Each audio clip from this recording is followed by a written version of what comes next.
Hello dear students, in this video we are going to discuss about the 20 questions और ये 20 questions जो हैं इसके अंदर हम बात करेंगे जो भी क्वेश्चन अभी तक पूछे गए हैं हमारे नीट और जेई के एग्जामिनेशन में।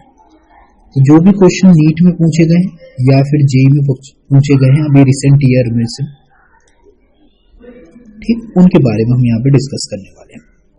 तो सारे के सारे क्वेश्चन PYQs हैं, ये किसी न किसी तरीके से तुम्हारी हेल्प करने वाले हैं। इसमें पहला क्वेश्चन है जो नीट 2021 में आया था। इन्होंने पूछा है कि भाई which of the following compound will not undergo Friedel Crafts reaction. ठीक, तो we all know about the Friedel Crafts reaction.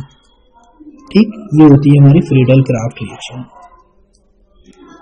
ठीक, होता क्या है फ्रीडल-क्राफ्ट रिएक्शन में, लेट्स टॉक अबाउट दैट। कि जैसे कोई भी बेंजीन हो जो कि इलेक्ट्रॉन रिच होना चाहिए, ये कंडीशन है। अब किसी भी बेंजीन रिंग की अगर हम इलेक्ट्रॉन रिच की बात करें तो एक तो अगर सिर्फ और सिर्फ बेंजीन रिंग है, that's why we can call it कि भी ये इलेक्ट्रॉन रिच है, या फिर इसके ऊपर कोई भी इलेक्ट्रॉन रिलीजिंग ग्रुप जुड़ा हो, ठीक, attach to benzene ring.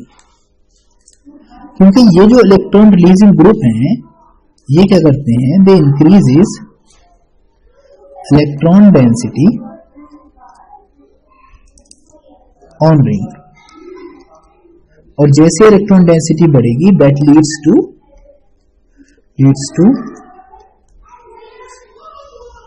Faster rate of Friedel Crafts reaction. अब यहां पर ये बेंजीन रिंग है, लेट्स से ये मेरे पास रही बेंजीन रिंग, और मैंने इस बेंजीन रिंग के ऊपर मान के चले आप ऐड कर दिया इसके ऊपर लेट्स से क्लोरीन। ठीक है, अगर क्लोरीन ऐड किया, एक तो बेंजीन रिंग देती है, क्लोरीन अगर मैं ऐड करूंगा तो क्या होगा, ये इलेक्ट्रॉन जाएंगे इधर और ये इलेक्ट्रॉन चले जाएंगे इधर। तो आप क्या देखोगे कि यहां पर एक स्ट्रक्चर बन गई कुछ ऐसी, Cl इस पे पॉजिटिव चार्ज, निगेटिव चार्ज यहाँ गया, तो इसकी वजह से क्या है, इलेक्ट्रॉन कहाँ रहे, अंदर की ओर आ रहे हैं, दैट्स व्हाई ये क्या हो गया, मोर इलेक्ट्रॉन रिच हो गया। ठीक है, लेकिन अगर यहाँ पर instead of electron releasing group या डोनेटिंग ग्रुप आपने जोड़ दिया इलेक्ट्रॉन विड्रॉइंग ग्रुप, तो इलेक्ट्रॉन विड्रॉइंग ग्रुप क्या करते हैं, वो इलेक्ट्रॉन डेंसिटी डिक्रीज कर देते हैं बेंजीन पर। तो electron withdrawing group decreases electrons density on benzene ring. ठीक, जिससे क्या होती है, इलेक्ट्रॉन डेंसिटी डिक्रीज हुई तो वो that will leads to slow down और इवन इनहिबिट रिएक्शन। ठीक है, तो उससे क्या हो जाएगी, और उल्टा रिएक्शन क्या हो जाती है, इनहिबिट हो जाती है। हमको दो तीन तरह के कंपाउंड है यहाँ पे याद रखना है। Let's say electron withdrawing group कौन से होते हैं, ये है आपके पास, आपने ये जोड़ रखा है एल्डिहाइड। ये क्या करेगा, इलेक्ट्रॉन जाएंगे ऊपर, जैसे ऊपर जाएंगे तो ये यहाँ पे ऐसे चला जाएगा, तो यहाँ पर क्या होगा, यू विल फाइंड आउट कि भाई देखो जैसे इलेक्ट्रॉन यहाँ से गए ऊपर की ओर तो यहाँ पे आ गया पॉजिटिव चार्ज। अब जैसे ही पॉजिटिव चार्ज आया यहाँ पे तो इलेक्ट्रॉन डेंसिटी क्या होगी, भी इलेक्ट्रॉन डेंसिटी डिक्रीजेस। अब जब इलेक्ट्रॉन डेंसिटी डिक्रीज कर जाएगी तो ये रिएक्शन में फर्दर पार्टिसिपेट नहीं करेगा। अब हम समझ लेते हैं फ्रीडल-क्राफ्ट रिएक्शन होती कैसे, ये भी बड़ा जरूरी है। जैसे ये तुम्हारे पास बेंजीन रिंग है, ठीक है, और हमने सिर्फ और सिर्फ बेंजीन रिंग ले ली, ऊपर लगा लिया हमने लेसे CH3, और ये हम करा रहे हैं रिएक्शन CH3Cl के साथ। बस याद क्या रखना है, इसके अंदर लेना होता है हमको एनहाइड्रस AlCl3। अब समझ लेते हैं इस एनहाइड्रस AlCl3 का रोल क्या है। जैसे आप देखते हो ना, ये CH3 और ये जुड़ा है मेरा Cl, इसके पास होते हैं लोन पेयर, सिंपल, ठीक है, और ये है मेरे पास AlCl3। अब तुम्हारा AlCl3 जो है ना, ये एक लुईस एसिड है, लुईस एसिड। लुईस एसिड क्या करते हैं भाई, लुईस एसिड एक्सेप्ट करते हैं lone pair of electrons from other species। ठीक है, ये बिल्कुल सिंपल सी बात है। अब जिसके पास लॉन पेयर होंगे तो यहाँ पे क्लोरीन क्या है, इसके पास होते हैं लॉन पेयर। तो ये लॉन पेयर क्या करती है, इसको दे देती है कौन सी वाली ऑर्बिटल में, इसके पास रहती है एक एम्प्टी पी ऑर्बिटल।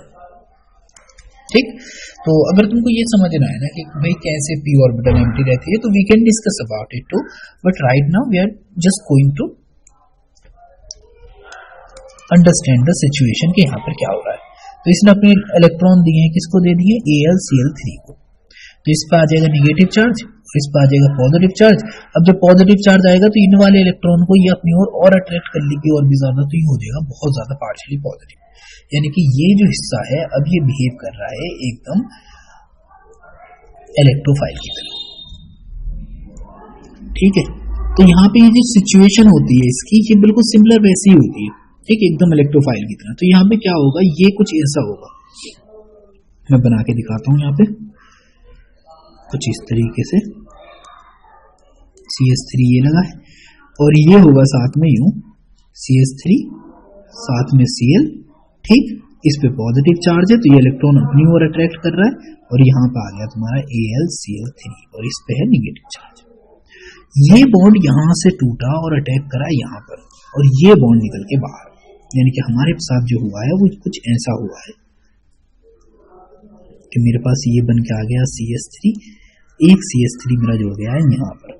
ठीक, साथ में एक हाइड्रोजन है, यहाँ से बॉन्ड टूटा है तो इधर बचा होगा पॉजिटिव चार्ज और कुछ इस तरीके से। ऑलराइट, और साथ में निकला है मेरे पास AlCl4 और इसके ऊपर है निगेटिव चार्ज। ठीक है, ये बॉन्ड टूट गया यहाँ से तो भाई ये हो गया AlCl4 पॉजिटिव। अब क्या होगा, इसकी एरोमेटिसिटी लॉस हुई है, ये जो हमारी चीज है ना इसकी एरोमेटिसिटी यहाँ पर लॉस हुई है, एरोमेटिसिटी लॉस। फिर क्या होगा कि ये फिर से क्या करेगा, रीगेन करेगा एरोमेटिसिटी। ठीक है, तो इस तरीके से क्या है, ये बन के आ गया, ये हो जाएगा CH3, ये हो जाएगा CH3 और ये बॉन्ड टूटेगा इस तरह। ठीक है, और ये हमारे पास कुछ ऐसा हो जाएगा। ठीक है, मैं बना देता हूं यहाँ पे, कुछ ऐसा हो जाएगा। ठीक है, एक हाइड्रोजन, एक CH3 यहाँ जुड़ा था, ये S था और ये CH3 ऑलरेडी था, यहाँ पे पॉजिटिव चार्ज था। ठीक है, तो इस तरीके से क्या होगा, दोबारा से ये रीगेन करेगा एरोमेटिसिटी। ठीक, तो ये बॉन्ड टूटेगा इस तरह, तो हमारे पास बन के आ गया अभी ये।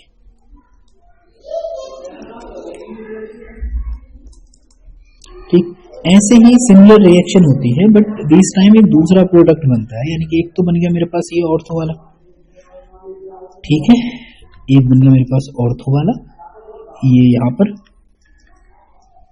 और एक बन जाएगा पैरा वाला।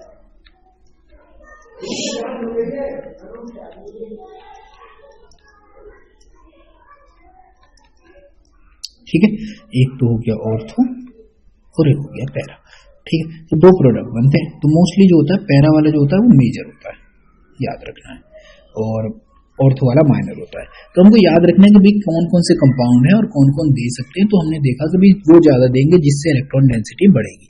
तो ए ऑप्शन देखते हैं पहले। ए ऑप्शन में दे रखा है उन्होंने बेंजीन। ठीक है, फिर देखते हैं बी ऑप्शन। बी ऑप्शन में दे रखा है उन्होंने नाइट्रोबेंजीन। ऑलराइट, फिर देखते हैं सी ऑप्शन। सी ऑप्शन में दे रखा है उन्होंने टोलुइन। टोलुइन होता है ये जब CH3 लगा देते हैं ऊपर। फिर देखते हैं हम डी ऑप्शन। तो डी ऑप्शन में दे रखा है उन्होंने क्लोरीन। ऑलराइट, तो हमारे पास ये ऑप्शन होगा। तो इस तरीके से क्या है, हमको बताना है कि भाई कौन कौन से ग्रुप है। तो इस पे तो कोई ग्रुप ही नहीं है तो इसको छोड़ दो। इसके ऊपर ग्रुप है तो ये सा जो ग्रुप है जो इसके ऊपर लगा हुआ है ये ग्रुप है इलेक्ट्रॉन डोनेटिंग ग्रुप, या इसी को बोलते हैं इलेक्ट्रॉन रिलीजिंग ग्रुप। ठीक है, ये ग्रुप जो है ये वैसे तो ये इसका जो सबसे ज्यादा इफेक्टिव जो होता है वो आई होता है, लेकिन ये रेजोनेंस में भी काम करता है, मतलब माइनस आई लगाता है और प्लस आर भी लगाएगा। ठीक, तो इसको हम थोड़ा थोड़ा अगर देखें तो इस कंडीशन के हिसाब से ये यहाँ पे आप लगा सकते हो इलेक्ट्रॉन रिलीजिंग, साथ में विड्रॉइंग भी है ये तो, लेकिन रिएक्शन ये दे देगा, क्यों? क्योंकि यहाँ पे ये प्लस आर दिखा रहा है, प्लस आर, ये इसको प्लस एम बोल देगा। ये आ जाओ, ये है इलेक्ट्रॉन विड्रॉइंग ग्रुप कंप्लीटली। तो भाई यहाँ पे ये चीज तो क्लियर हो गई कि भाई ये सारा जो बी वाला है ना ये रिएक्शन नहीं देगा, तो ये जो बी वाला ऑप्शन है ये हो जाएगा। अब सिंपली एक क्वेश्चन है थोड़ा सा, अगर तुम समझ पाओ इसको तो फिर भी देख लेते हैं कि जो हमारा बेंजीन है यानी कि ए वाला है, सबसे ज्यादा जो रिएक्शन देगा फास्टर रिएक्शन वो देगा सी, फिर देगा ए, और फिर देगा तुम्हारा डी, और फिर लास्ट में जो बिल्कुल ही नहीं देता वो होता है तुम्हारा बी। याद रखना, ये थोड़ा बच्चे इसमें कंफ्यूज हो जाते हैं। ठीक है, तो जब तुम स्टेटमेंट जाओगे और एनसीईआरटी पढ़ोगे, एनसीईआरटी, तो एनसीईआरटी में क्लियरली लिखा है कि भाई जो क्लोरोबेंजीन होते हैं they show due to negative electronegativity difference minus I effect. जो बेंजीन रिंग को ना डीएक्टिवेट कर देता है, ठीक, डीएक्टिवेट कर देता है,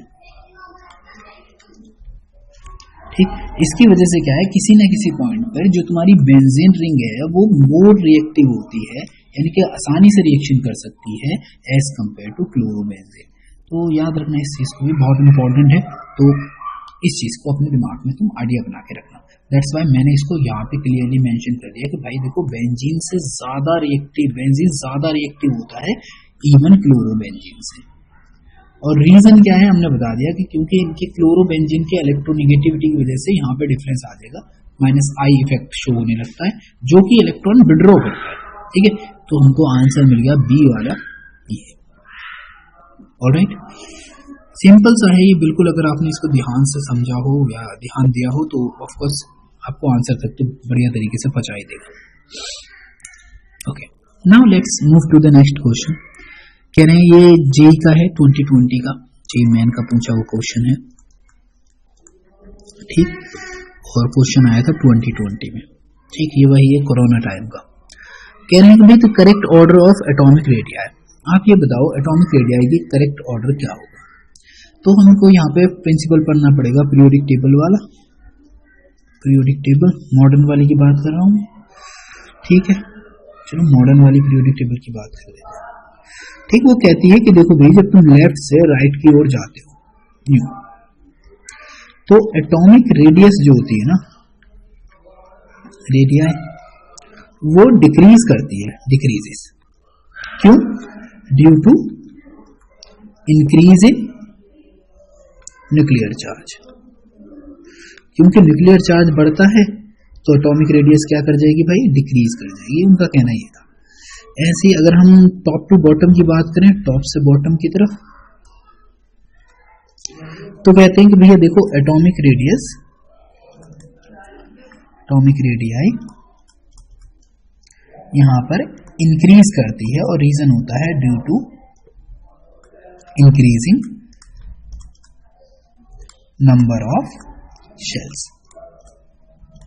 ठीक, तो दोनों का रीजन ये है।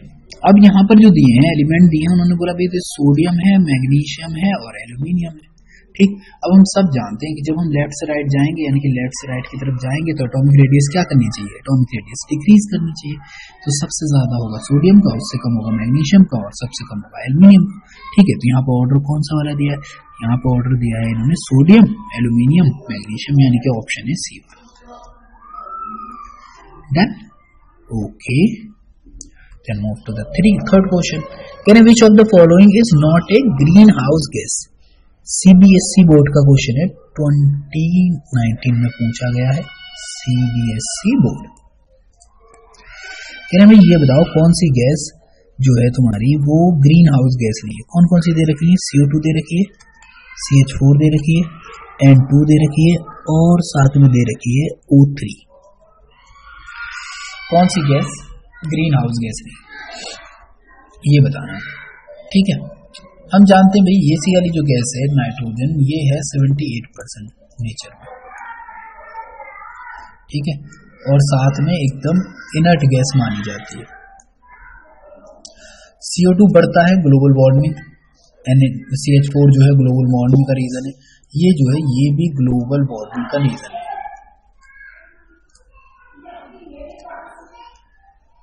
ठीक है। तो ग्रीन हाउस गैस मतलब ग्लोबल वार्मिंग वाली, तो यहाँ पे कौन सी वाली गैस है, नाइट्रोजन, ठीक है। तो N2 क्या है, वो ग्रीन हाउस गैस नहीं। Okay, which of the following is most acidic, हमको बताना है कौन सबसे ज्यादा एसिडिक है, मोस्ट एसिडिक। ये भी 2020 का नीट का क्वेश्चन था, ठीक। दिया कौन कौन है, पहले दिया है उन्होंने भाई फिनॉल, फिनॉल, फिर दिया है उन्होंने एथेनॉल, फिर दिया है उन्होंने एसिटिक एसिड, और फिर दे रखा है उन्होंने वाटर। चलो फॉर्मूला ही बनाते हैं इसका भी, ठीक। तो ये है मेरे पास A, ये है B, ये है C और ये है D, ठीक। अगर तुमसे पूछा जाए कि भाई एसिडिटी का ऑर्डर क्या है, तो देखो कार्बोक्सिलिक एसिड सबसे पहले आते हैं, ठीक, फिर इसके बाद आते हैं फिनोल्स, फिर इसके बाद आते हैं वाटर, और वाटर के बाद आते हैं एल्कोहल्स, ये है ऑर्डर, ऑलराइट। तो ये ऑर्डर रहेगा इसका। इन्होंने पूछा भी सबसे ज्यादा मोस्ट एसिडिक कौन है, तो मोस्ट एसिडिक है हमारे पास एसिटिक एसिड, ये acetic acid, most acidic. Order क्या है ये सवाल, कहते भी लीस्ट एसिडिक कौन है, तो लीस्ट एसिडिक है भी ये, लीस्ट है और ये मोस्ट है,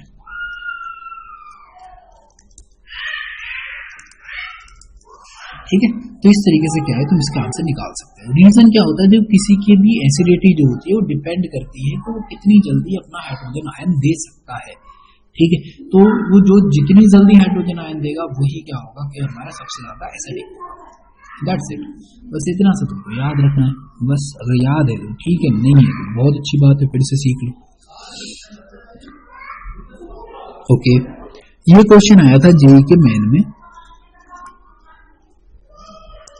और क्वेश्चन है 19 का, कह रहे हैं ये बताओ hybridisation of carbon in diamond, diamond के अंदर कार्बन का हाइब्रिडाइजेशन क्या है।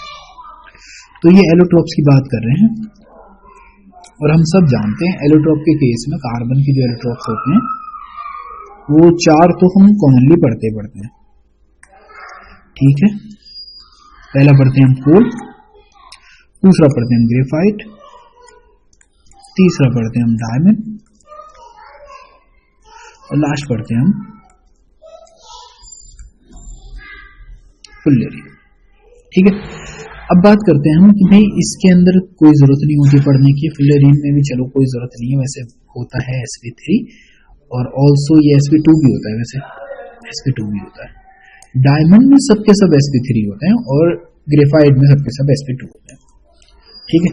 तो यहाँ पे कुछ पेंटाबॉल्स वगैरह का थोड़ा चक्कर है, तो वहां पे जाके तुमको थोड़े थोड़े केसेस मिलेंगे ऐसे भी, तो यहाँ पे याद रखना है कौन सा ऑप्शन हो जाएगा। डायमंड की बात कर रहे हैं ना, तो डायमंड का होगा sp3, option number C sp3, ये करेक्ट ऑप्शन है। क्यों, क्योंकि यहाँ पे एक एटम जुड़ा रहता है 4 एटम से, और वो बहुत ज्यादा कॉम्प्लेक्स स्ट्रक्चर बनाता है जिसको बोलते हैं टेट्राहेड्रल 3D अरेंजमेंट, और जिसकी वजह से ही डायमंड सबसे ज्यादा हार्ड मटेरियल है, बिकॉज उसकी स्ट्रक्चर भी क्या है, काफी हार्ड है, बहुत हार्ड वाली। विच of the following biodegradable polymer, कह रहे ये बताओ भी इनमें से सबसे ज्यादा बायोडिग्रेडेबल पॉलीमर कौन सा है, ठीक है। तो पहला दिया है उन्होंने नायलॉन, नायलॉन 6, दूसरा दिया है PHBV, ठीक है, फिर दिया है PVC, फिर दिया है पॉलीस्टायरीन,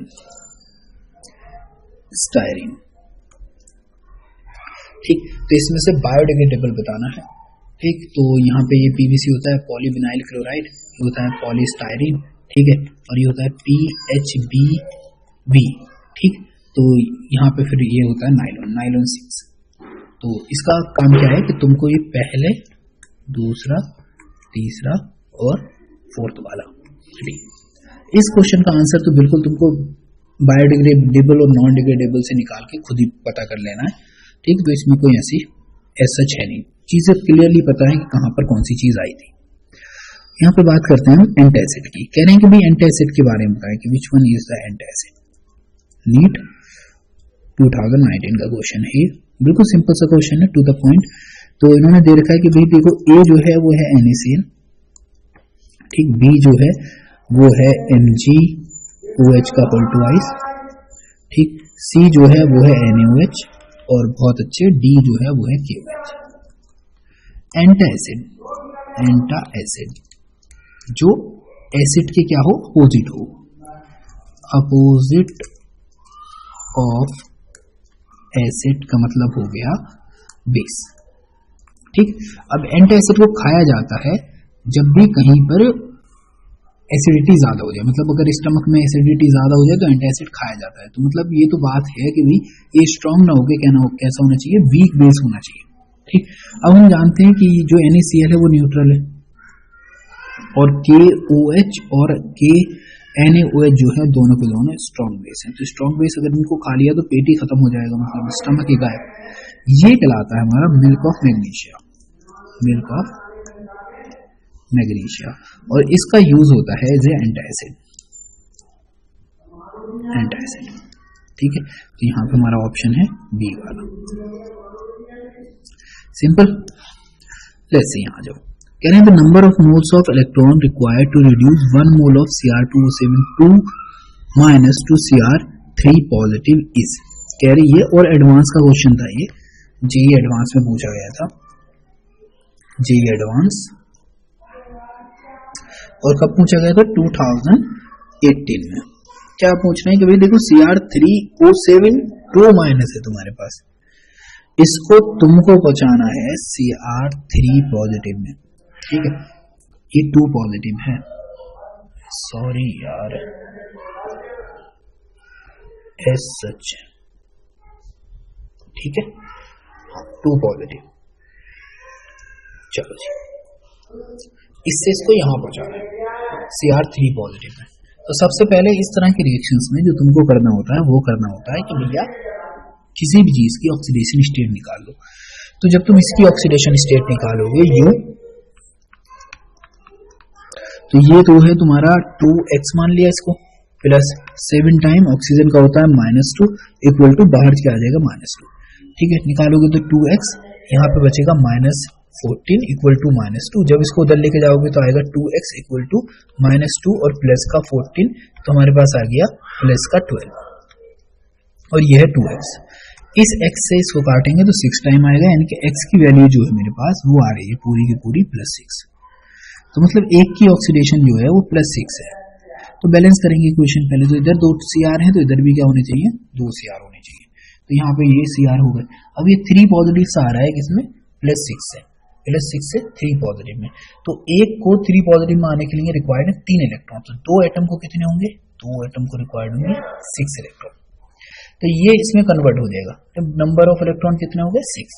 अब देखो ये ऑक्सीजन बचा है, तो ऑक्सीजन के लिए क्या करेंगे, हम एसिडिक मीडियम कर देंगे। 7 ऑक्सीजन है तो यहाँ पे लेंगे 14H पॉजिटिव, और यहाँ पे 14H पॉजिटिव 7H2O की फॉर्म में निकल जाएंगे। ऑलराइट, तो ये रिएक्शन क्या होगी हमारी, कंप्लीटली बैलेंस्ड होगी। इन्होंने बोला भाई कितने मोल्स ऑफ इलेक्ट्रॉन की रिक्वायरमेंट होगी, तो अगर ये 1 मोल है तो ये 6 मोल होने चाहिए और ये होने चाहिए 14 मोल, ठीक है। इसी तरीके से 2 मोल बनेगा और वाटर आएगा हमारा 7 मोल। तो यहाँ पे हमारे पास कितने मोल इलेक्ट्रॉन रिक्वायर्ड है, 6 मोल। तो option b 6 mole of electron required, ठीक है। इस तरीके से क्या है तुम इसके आंसर तक पहुंचोगे बड़ी आसानी से। ये देख लें, विच of the following is not a colligative property. तो कॉलिगेटिव प्रॉपर्टी के ऊपर मैं एक वीडियो बना चुका हूँ, वीडियो बनी हुई है पहले से, ऑलरेडी अवेलेबल है, तो आप जाकर देख सकते हो, by the name of colligative properties, ठीक। Colligative property,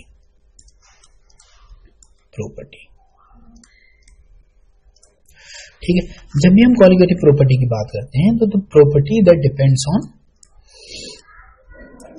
on number of solute particles. ठीक है, तो जो भी जितने भी नंबर ऑफ सॉल्यूट पार्टिकल्स होंगे उसी के ऊपर ये कॉलिगेटिव प्रॉपर्टी डिपेंड करती है। कौन कौन सी प्रॉपर्टी हो सकती है? या relative lowering of vapour pressure, पहली तो यही हो गई। दूसरी होती है जिसको हम बोलते हैं इलेवेशन इन बॉइलिंग पॉइंट। तीसरी होती है डिप्रेशन इन फ्रीजिंग पॉइंट, और फोर्थ वाली होती है जिसको बोलते हैं ऑस्मोटिक प्रेशर। ये हो गई 4 प्रॉपर्टीज जनरली जिनके बारे में स्टडी करते हैं। यहाँ पे एक दे रखी है बॉइलिंग पॉइंट सही है, ये भी फ्रीजिंग पॉइंट भी सही है, ऑस्मोटिक प्रेशर भी सही है, तो इसका करेक्ट आंसर कौन सा होगा? डी वाला। डी क्या बोल रहा है? पीएच। तो ये पीएच नहीं होता, ठीक, तो यही क्या है इसका करेक्ट आंसर है। कौन सी नहीं है तो इसका मतलब पीएच। ठीक है, अगले क्वेश्चन पे पहुंच गए। कह रहे हैं कि भाई ये बताओ which of the following is Lewis acid.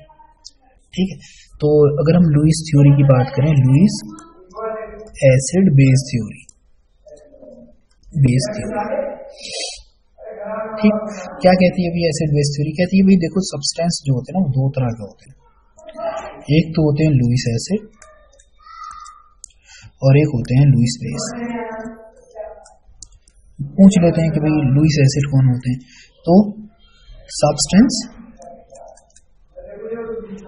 Accept electron pair, जो सब्सटेंस इलेक्ट्रॉन पेयर एक्सेप्ट करते हो, ठीक है, उनको बोलते हैं लुईस एसिड। और सब्सटेंस डोनेट इलेक्ट्रॉन पेयर, और जो इलेक्ट्रॉन पेयर डोनेट करते हो वो क्या कहलाएंगे? Lewis base. तो मतलब किसी के पास रखने के लिए जगह होनी चाहिए, यानी कि एक तरीके से मस्ट हैव एम्प्टी ऑर्बिटल, यानी कि जिसके पास ऑर्बिटल होगी वही तो इलेक्ट्रॉन लेगा। तो पहली की दूसरी कंडीशन ये हो जाएगी, इसके पास must have electron pair, at least 1 electron pair हो तभी तो वो इलेक्ट्रॉन देगा भी। तो यहाँ पे इन्होंने पूछा कि भाई ये बताओ कि कौन सा वाला लुईस एसिड है। तो पहले तो हम इनको डिसाइड कर लेते हैं। जैसे यहाँ बात करें हम पहले ऑप्शन की है NH3, तो NH3 के पास क्या होता है? लॉन पेयर होता है। तो भैया ये पहला ऑप्शन आ गया इस साइड। फिर कह रहे हैं BF3, BF3 जो होता है ना भाई इसके पास एम्प्टी ऑर्बिटल होती है, ठीक है, तो ये आ गया B वाला। H2O, तो ये तुम्हारा ऑप्शन था B वाला। C वाला कह रहे हैं H2O, H2O के पास होते हैं भाई लॉन पेयर, तो ये बिहेव करेगा किसकी तरह? लुईस बेस की तरह। फिर कह रहे हैं OH-, तो ये जो OH- है ना इसके पास भी इलेक्ट्रॉन है, पेयर की फॉर्म में भी है और वैसे चार्ज भी है, तो इसकी वजह से ये D वाला भी क्या हो जाएगा? लुईस बेस हो जाएगा। तो हमारे पास ऑप्शन सिर्फ और सिर्फ बचा है B वाला। तो यहाँ पे क्या है? BF3 एक लुईस बेस है, मतलब लुईस एसिड है, ठीक। और इसको समझना है क्या भाई कि किस तरीके से ये, चलो समझ लेते हैं। ये रहा तुम्हारा B, एटॉमिक नंबर होता है इसका 5। कितना एटॉमिक नंबर होता है भाई? 5 एटॉमिक नंबर होता है।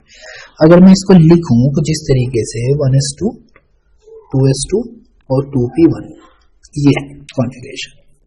तो ग्राउंड स्टेट में मेरे को कॉन्फ़िगरेशन मिला ये 3, एक इलेक्ट्रॉन यहाँ पे 2 है, फिर ये है। अब ये जाएगा एक्साइटेड स्टेट में। तो एक्साइटेड स्टेट में क्या होगा कि एक इलेक्ट्रॉन जंप करेगा इसका कौन सी वाली ऑर्बिटल से? इस वाली ऑर्बिटल से, और पहुंच जाएगा यहाँ पर। अब यहीं पे तुम्हारा जो BF3 है ना इसका F का इलेक्ट्रॉन आ गया। जैसे चलो हम इसको दिखाते हैं दूसरे कलर से। तो ये F का एक इलेक्ट्रॉन आया, एक F का इलेक्ट्रॉन ये आया और एक F का इलेक्ट्रॉन ये आया। लेकिन ये सी वाली जो ऑर्बिटल है ना ये है अनहाइब्रिडाइज्ड p ऑर्बिटल, जो बिल्कुल एम्प्टी है। कैसी है? एम्प्टी। अब इसी एम्प्टी ऑर्बिटल की वजह से ये एक्सेप्ट कर लेता है इलेक्ट्रॉन पेयर को इस वाली एम्प्टी ऑर्बिटल, ठीक है, इस एम्प्टी ऑर्बिटल में। दैट्स व्हाई ये क्या है, यहाँ पर ये बिहेव करता है एक लुईस एसिड की तरह, ठीक है। तो हमारी ये थ्योरी यहाँ पे सेट बैठ गई। फिर कहना है विच of the following is aromatic compound, कौन सा वाला एरोमेटिक कंपाउंड है? और ये क्वेश्चन आया था JEE मेन 2021 में। ठीक है, इसमें ये पूछा गया था। क्या कह रहे हैं, ए वाले को बोल रहे हैं कि भाई ये है तुम्हारे पास बेंजीन रिंग और ये एरोमेटिक कंपाउंड है या नहीं है, ये बताना है। नॉट बोला है, इन्होंने बोला भी नॉट नहीं है। ठीक है, बी वाले को बोल रहे हैं कि तुम्हारे पास ये है साइक्लोब्यूटाडाइन, साइक्लोब्यूटाडाइन ये होती है साइक्लोब्यूटाडाइन। ठीक है, सी वाले को बोल रहे हैं ये नेफ्थलीन, नेफ्थलीन होती है बच्चा बाटी, ये होती है नेफ्थलीन आपकी इस तरीके से। फिर बोल रहे हैं डी, डी होती है तुम्हारी टॉलुइन। टॉलुइन का मतलब होता है बेंजीन रिंग में सिर्फ और सिर्फ CH3 लगा लेना। अब किसी भी चीज के लिए एरोमेटिक होने के लिए 3 कंडीशंस होती हैं जो फॉलो हैं। पहला, उसके अंदर क्या होना चाहिए, साइक्लिक होनी चाहिए वो, चलो साइक्लिक होनी चाहिए, साइक्लिक स्ट्रक्चर हो। दूसरी चीज प्लेनर हो। तीसरी चीज अल्टरनेट डबल बॉन्ड हो। ठीक है, फोर्थ चीज वो फॉलो करती हो simply Huckel's rule. Huckel's rule क्या होता है, 4n+2 इक्वल टू 5 इलेक्ट्रॉन्स के। ठीक है, चलो इसी के ऊपर बात कर लेते हैं भाई कैसे। ये साइक्लिक है, ठीक है, पहली चीज पहली कंडीशन सेटिस्फाई। प्लेनर है, ये भी सेटिस्फाई है। अल्टरनेट डबल बॉन्ड है, ये भी सेटिस्फाई है। और फोर्थ वाला क्या ये हकल रूल फॉलो कर रहा है, तो फॉलो कर रहा है, तो देख लेते हैं। इतने 6 इलेक्ट्रॉन है इसके पास, तो मैं यहाँ पे 4n, let me change the pen कि हमको थोड़ी आसानी हो जाएगी। 4n+2 इक्वल टू कितने हैं, 6 पाई इलेक्ट्रॉन है। ठीक है, 6 इलेक्ट्रॉन है, तो चलो इलेक्ट्रॉन हटा देते हैं, हम 6 ही लिखते हैं सिर्फ और सिर्फ। ठीक है, तो 4n और यहाँ इसकी वैल्यू याद रखना, n की वैल्यू 0, 1, 2, 3 इस तरीके से आनी चाहिए, मतलब टोटल इंटीजर हो, होल नंबर हो, 0, 1, 2, 3, 4 इस तरीके से। तो हम 2 इधर ले जाएंगे तो 6 - 2 हो जाएगा, तो ये आ जाएगा 4n इक्वल टू आ गया मेरा यहाँ पर क्लियरली 4 से 4 कट गया तो n बराबर बचा मेरे 1 के, तो यहाँ पर n की वैल्यू 1 है। तो इसका मतलब ये एरोमेटिक है, यानी कि ये तो एरोमेटिसिटी में गया, क्वालिफाई कर गया। इस पर अप्लाई करते हैं पहले। यहाँ पर ये तीनों चीजें 1, 2, 3 तो हो गया। फिर हम देख लेते हैं 4n+2 इक्वल टू, यहाँ पे इलेक्ट्रॉन है 2, 2, 4, 2, 6, 2, 8, 2, 10 10। ठीक है, तो 4n यहाँ आ जाएगा। ठीक है, 10 में से 2 गए तो यहाँ पे बच जाएगा 8 और n बराबर 8/4, यानी कि ये कितनी वैल्यू आ गई 2। तो 2 वाला भी ठीक है, तो यहाँ भी ये क्या हो गया, सेटिस्फाई हो गया, तो ये भी एरोमेटिक होगा। इसमें फिर से 6 होगा, तो ये भी फिर से एरोमेटिक हो गया। इससे कोई लेना देना नहीं, वो तो आउट ऑफ प्लेन है। ठीक, आउट ऑफ प्लेन है तो वो पार्टिसिपेट नहीं कर रहा। अब इसमें देख लेते हैं, ये पहली वाली ठीक है, दूसरी वाली ठीक है, तीसरी वाली ठीक है। अब फोर्थ वाला हम अकल से रूल लगाते हैं, 4n-2 equal to +2 equal to, और यहाँ पे आ जाएगा हमारा वही 4 इलेक्ट्रॉन। 4n इक्वल टू 4 - 2 का मतलब हो गया कि भैया यहाँ पर बचा 2n, तो n बराबर छोड़ा हमने 2/4 कर लिया, काटेंगे इसको आ गया 1/2, यानी कि n बराबर आ गया 1/2 मेरे। ठीक है, 1/2। क्या ये रूल को फॉलो कर रहा है? नहीं, तो यहाँ पे ये क्या है, ये है करेक्ट ऑप्शन, और ये एरोमेटिक नहीं है। बाकी सबके सब क्या है, एरोमेटिक है। ठीक है, इस तरीके से क्या है, तुम इस आंसर को बड़ी आसानी से अप्रोच कर सकते हो। अब बात करते हैं यहाँ पर कि what of the following is correct IUPAC name of CH3, CH2 और COOH। ये है CH3, CH2, COOH। हम we are well aware about this कि भैया ये जो है ना, ये ग्रुप, ये फंक्शनल ग्रुप है कार्बोक्सिलिक वाला, एसिड फंक्शनल ग्रुप है। ठीक, नाम के लास्ट में इसमें क्या लगाना पड़ता है, इसके नाम के लास्ट में लगाना पड़ता है ओइक एसिड हमेशा। ठीक है, और ये कहलाता है टर्मिनल फंक्शनल ग्रुप, यानी कि यहाँ से नंबरिंग स्टार्ट होगी हमेशा। तो 1, 2, 3, तो 3 आ गए इसके अंदर। तो 3 के लिए हम क्या करेंगे, ऑफ कोर्स यहाँ पे 3 के लिए, 3 कार्बन के लिए हम यूज करते हैं प्रोपानोइक एसिड। यानी कि नाम क्या हो जाएगा, प्रोपेनोइक एसिड। तो यहाँ पे पहले ऑप्शन दिया भी है प्रोपेनोइक एसिड का, यही करेक्ट होगा। ना ही ब्यूटेनोइक है, ना ही एथेनोइक है, और यहाँ ये एसिटिक एसिड है। ठीक, तो एसिटिक एसिड तो वैसे भी IUPAC नाम ही नहीं है। ओके, यहाँ पे आया 2018 का नीट का क्वेश्चन है, कह रहे हैं following is not a property of transition metal. कौन सी वाली प्रॉपर्टी ट्रांजिशन मेटल की प्रॉपर्टी नहीं है? ठीक है, कौन कौन सी दे रखी है इन्होंने? पहला इन्होंने ऑप्शन ही दिया है कि भैया इसके पास होता है हाई मेल्टिंग पॉइंट। चलो, हाई मेल्टिंग पॉइंट। दूसरा पॉइंट दिया है फॉर्मेशन ऑफ कलर्ड कंपाउंड, तो ये फॉर्मेशन ऑफ कलर्ड कंपाउंड का फॉर्मेशन करते हैं। ठीक है जी, ये भी हो गया। फिर सी वाला ऑप्शन दिया है इन्होंने कि ये पैरामैग्नेटिक होते हैं, पैरामैग्नेटिक होते हैं। ठीक है, पैरामैग्नेटिज्म फॉलो करते हैं। चलो, मैग्नेटिज्म लिख देते हैं। और डी वाला ऑप्शन दे रखा है ऑलवेज +1 ऑक्सीडेशन स्टेट शो करते हैं।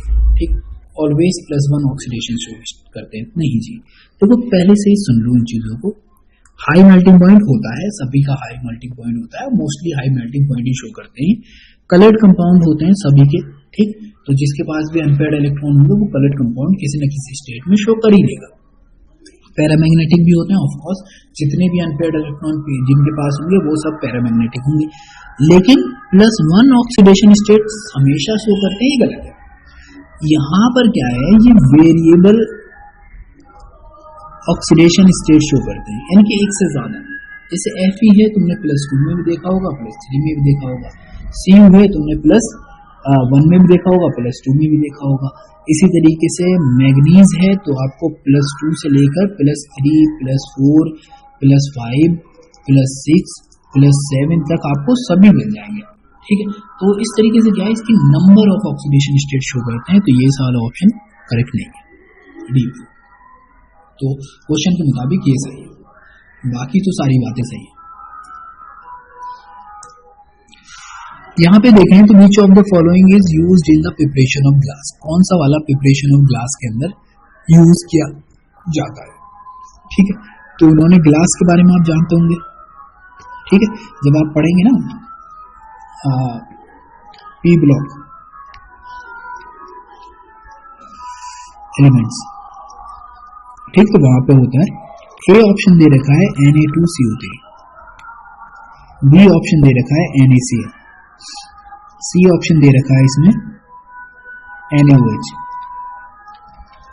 और डी ऑप्शन दे रखा है NaNO3। ठीक है, ये ऑप्शन है। अगर हम बात करें इसकी ग्लास इंडस्ट्री की, तो ग्लास इंडस्ट्री में यूज होता है ये सोडियम कार्बोनेट। ठीक है, यानी कि अगर आप रेत के अंदर सोडियम कार्बोनेट डालने के बाद, रेत वगैरह जो भी आप सॉइल वगैरह लें उसके अंदर डालने के बाद उसको बहुत ज्यादा हीट करें, तो that itself convert into glass. ठीक है, तो ये इसका करेक्ट ऑप्शन है। ना ही ये यूज होता है, ना ये यूज होता है, ना ही ये यूज होता है। दोनों में से कोई, तीनों चारों में से कोई नहीं होता। कह रहे हैं विच of the following is not characteristics of physics option. Physics option का कौन सा कैरेक्टरिस्टिक्स नहीं? ठीक है, तो यहाँ पे इन्होंने ऑप्शन दे रखे हैं। Option number A, low heat of adsorption. दूसरा चीज है रिवर्सिबल। ठीक, तीसरा है स्पेसिफिसिटी, और लास्ट वाला है मल्टी लेयर फॉर्मेशन। ठीक, आपने देखा होगा कि भाई कोई ये सरफेस है और इस सरफेस के ऊपर मॉलिक्यूल आए और चिपकना शुरू हो जाए। इसके मॉलिक्यूल जो भी वोलेटाइल गैस वगैरह है, वोलेटाइल हो, गैस हो। ठीक, तो पहला ऑप्शन जो इन्होंने बोला है कि भाई देखो इनका जो लो हीट ऑफ एड्सॉर्प्शन होती है, ये बात बिल्कुल सच है, लो हीट ऑफ एड्सॉर्प्शन होती है। रिवर्सिबल होते हैं, बिल्कुल होते हैं, क्योंकि जब ये चिपक जाएंगे और टेम्परेचर बढ़ता है तो ये दोबारा से यहाँ से हट के जाने भी लगते हैं, रिवर्सिबल होते हैं। ठीक है, फिर इसके बाद बात करते हैं कि क्या ये मल्टी लेयर होता है? ऑफ कोर्स होता है। अगर एक लेयर हो जाएगी तो उसके ऊपर से फिर दूसरी लेयर चलने लगेगी। ठीक है, दूसरी लेयर चलने लगेगी। तो फिर उसके बाद लेयर के ऊपर लेयर बनती रहती है लगातार, तो ये मल्टी लेयर भी होता है, ये बात भी सही है, ठीक है। तो कौन सी बात सही नहीं है? बात ये सही नहीं है, स्पेसिफिसिटी नहीं होती इसके अंदर, यानी कि स्पेसिफिसिटी को जब तुम देखोगे ना तो स्पेसिफिसिटी तुमको मिलेगी कैमीज ऑप्शन में। कैमीज ऑप्शन के अंदर तुमको स्पेसिफिसिटी मिलेगी, यानी कि कुछ एक पार्टिकुलर चीजें होंगी जिनके ऊपर एक पार्टिकुलर गैस या पार्टिकुलर चीज बहुत आसानी से चिपकने लगती है, ठीक। तो वहां पर आपको मोनोलेयर मिलेगा, साथ में कैमीज ऑप्शन के साथ स्पेसिफिसिटी भी मिलेगी। तो ये आपका ऑप्शन डी वाला है, मतलब सी वाला है। Okay, now we reach to the question number 16, which of the following is strongest base. इन्होंने पूछा कि स्ट्रॉन्गेस्ट बेस कौन सा है। क्या क्या दे रखा है? NH3, फिर दे रखा है CH3 NH2, फिर दे रखा है उन्होंने CH3 का 2 NH2 NH, और फिर दे रखा है उन्होंने डी वाला CH3 का 3N, ठीक है। तो ये है A, B, C और D, ठीक। याद रखना है कि क्या याद रखना है तुमको कि देखो जब एलिफेटिक अमीन की बात होती है, एलिफेटिक अमीन ये सबसे ज्यादा बेसिक होगी, फिर इसके बाद आएगा अमोनिया, ठीक है, फिर इसके बाद आएगा लास्ट में एरोमेटिक अमीन।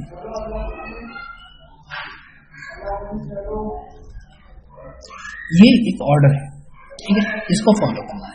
लेकिन यहाँ पे सबसे ज्यादा ऑप्शन तो हमारे पास उसके आ गए, यानी कि हमको अगर बेसिसिटी का ऑर्डर लिखना होता तो ए तो हमारा सबसे पहले आ गया, लेकिन अब आता है ये सवाल, ये क्या होता है। तो याद क्या रखना है कि अगर देखो बात उन्होंने बोला है गैसियस, तो बेसिसिटी का ऑर्डर होगा हमेशा 3 डिग्री अमीन, 2 डिग्री अमीन और फिर 1 डिग्री अमीन, फिर तो अमोनिया आ ही जाएगा हमारा लास्ट में। लेकिन एनसीईआरटी में मेनली जो चीजें पूछी जाती हैं वो पूछी जाती हैं in terms of gaseous. Gaseous के अंदर क्या है ऑर्डर? गैसियस में ऑर्डर होता है पहले 2 डिग्री, फिर 1 डिग्री और फिर 3 डिग्री, ठीक है। फिर उसके बाद क्या आएगा? अमोनिया। क्योंकि एनसीईआरटी ऑलवेज मोस्टली अगर उसने मेंशन नहीं कराया तो इसका मतलब एक्वस की बात चल रही है। ये 2023 का क्वेश्चन है नीट का, ठीक। तो ये चीज एनसीईआरटी में क्लियरली मेंशन है। तो जब भी मेथाइल ग्रुप हो तब ऑर्डर ये होता है, लेकिन जब भी एथाइल ग्रुप हो तो ये हो जाता है 3 डिग्री, 2 डिग्री, 3 डिग्री और फिर देन 1 डिग्री और फिर आ जाएगा 1। तो हमारे मुताबिक यहाँ पे कह रहे हैं कि सबसे ज्यादा स्ट्रॉन्गेस्ट बेस कौन सा है? तो स्ट्रॉन्गेस्ट होगा सेकंड वाला। सेकंड वाला हर जगह पे स्ट्रॉन्गेस्ट होता है गैसियस को छोड़ के, ठीक है।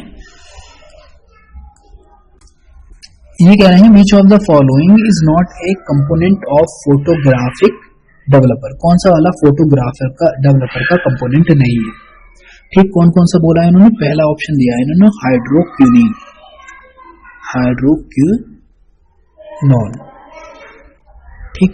बी वाला दे रखा है उसने Na2S2O3, सी वाला दे रखा है AgBr और डी वाला दे रखा है उनने NaOH, ठीक है, NaOH, ठीक।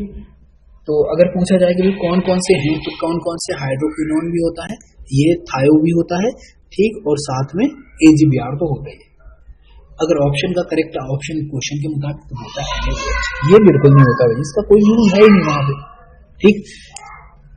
यहाँ पे देख लेते हैं, कहते हैं विच of the following is not a characteristics of ideal solution. Ideal solution के ऊपर हमने सोल्यूशन का चैप्टर जब उसमें वीडियो में बहुत अच्छे से इस चीज को एक्सप्लेन किया है, तो वहां पे जाके आप देख सकते हैं, ठीक। कौन सा नहीं है वो देख लेते हैं। तो देखो जी, अगर हम बात करें आइडियल सोल्यूशन की तो पहली चीज तो होती है ये फॉल ओवे करते हैं रॉल्स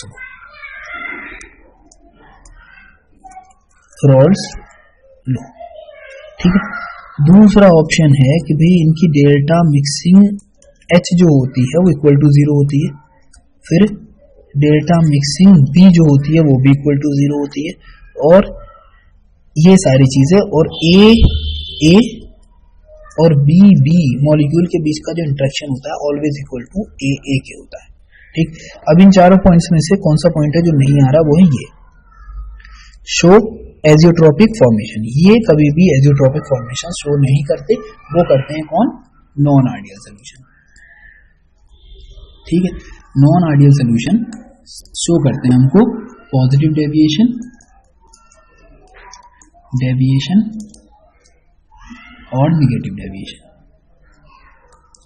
डेविएशन यहीं पे बचते हैं हमारे पास एक तो बनते हैं मैक्सिमम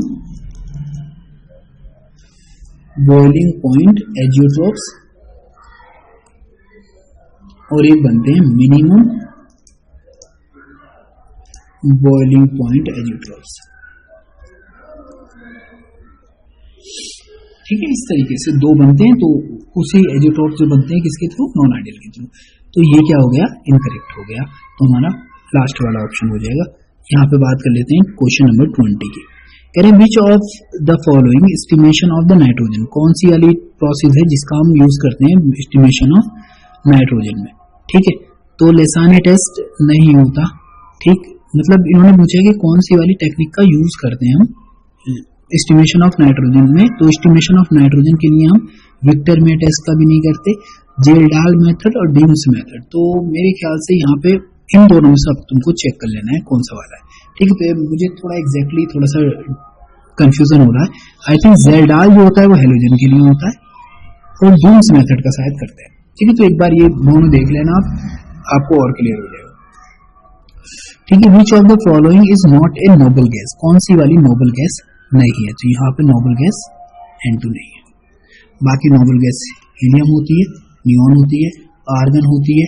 ठीक है, और ये तीनों गैसें क्या कहलाती हैं, नोबल गैस कहलाती हैं। फिर इसके बाद क्रिप्टॉन और जीनोन, ये क्या होती है, कंपाउंड का फॉर्मेशन करते हैं।